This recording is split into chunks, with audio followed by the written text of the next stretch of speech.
আজও বাংলাদেশের চেহারাকে যদি পরিবর্তন করে দিতে হয়, আজও বাংলাদেশকে যদি স্বনির্ভর করতে হয়, আজও বাংলাদেশের পরিবেশ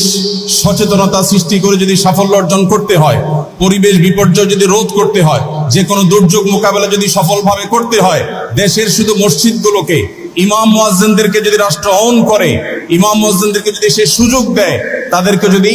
অন্তত কাজ করবার পরিবেশটা করে দেয়, আমার বিশ্বাস বাংলাদেশের চেহারা পরিবর্তন করতে আর কোনো কিছুর তেমন বেশি প্রয়োজন হবে না। 3 লক্ষ মসজিদ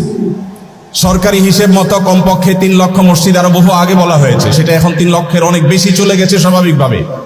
3 লক্ষ মসজিদে প্রতি জুমার দিনে 12:30 থেকে 1:30 পর্যন্ত এই সময়ের মধ্যে গড়ে যদি 100 মানুষ একটা মসজিদে জুমার নামাজে খতিব সাহেবের খুতবা শোনার জন্য আসেন, তাহলে 3 কোটি মানুষ হয়। বাংলাদেশের সমস্ত টিভি চ্যানেল, সমস্ত মিডিয়া একযোগে সবচেয়ে পিক টাইমে এত বেশি দর্শক কখনো পায় বলে আমি মনে করি না। পৃথিবীর অন্য কোন কৃষ্টি কালচার কোন সিস্টেমে একসাথে একটা দেশের 3 কোটি মানুষকে অ্যাড্রেস করার এই সুযোগ ইমাম সাহেব খতিব সাহেবরা ছাড়ার কারোর হাতে নেই। ইমাম সাহেবরা যদি চান, তাদেরকে যদি রাষ্ট্র আসলে সুযোগ দেয়, তাহলে সেক্ষেত্রে তারা অনেক কিছু করতে